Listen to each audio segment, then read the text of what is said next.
যদি কোনোদিন ভুল ক্রমেও বাংলাদেশের একটা আসনেও জামাত ইসলাম জিতে, মনে রাখবেন বাংলাদেশের স্বাধীনতাকে অপমানিত করা হবে।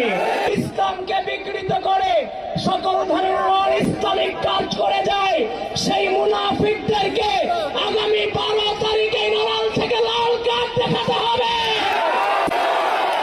প্রিয় বন্ধুগণ, যারা বাংলাদেশের ইতিহাস ঐতিহ্যকে স্বীকার করে না, যারা মহান মুক্তিযুদ্ধে রাজাকারের ভূমিকায় ছিল,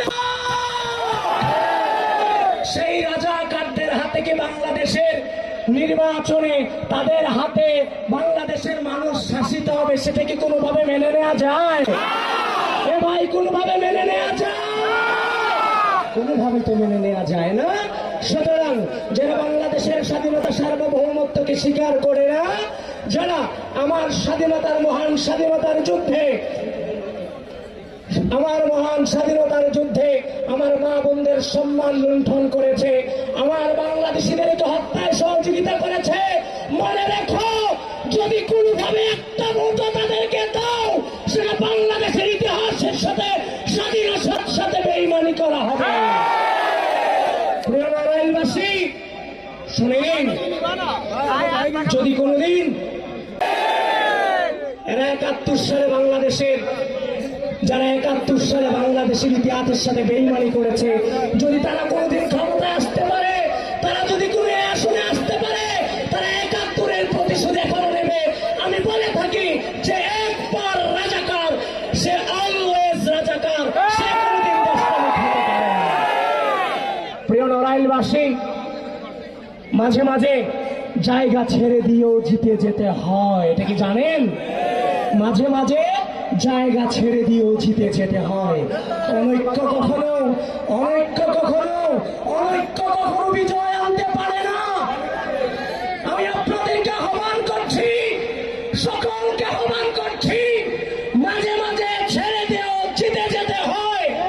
শুধুমাত্র জয় আলটিমেট জয় না, জয়ের পরে অনেক অধ্যায় আছে, যেই বিগত দীর্ঘ দুঃশাসনে এই ধানের শীষকে বাপস করেনি। যেহেতু তারেক রহমান দলের চেয়ারম্যান জনাব তারেক রহমান যেহেতু জনাব ফরহাদ ভাইয়ের হাতে ধানের শীষকে তুলে দিয়েছে, আমি এই এলাকার যত জাতীয়তাবাদী নেতা কর্মী আছে আপনাদেরকে করজোড়ে নিবেদন করে যাই, অনৈক্য আমাদেরকে ধ্বংস করবে, ঐক্যই আমাদেরকে মুক্তি দিবে।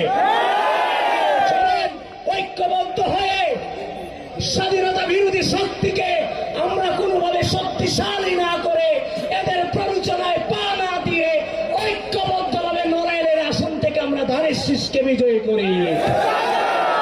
প্রিয় বন্ধুগণ, প্রিয় উপস্থিতি, আমাদের ঐক্য ইনশাআল্লাহ ফিরে আসবে, আমাদের ঐক্য লাগবে, ধানের শীষকে বিজয়ী করতে হবে।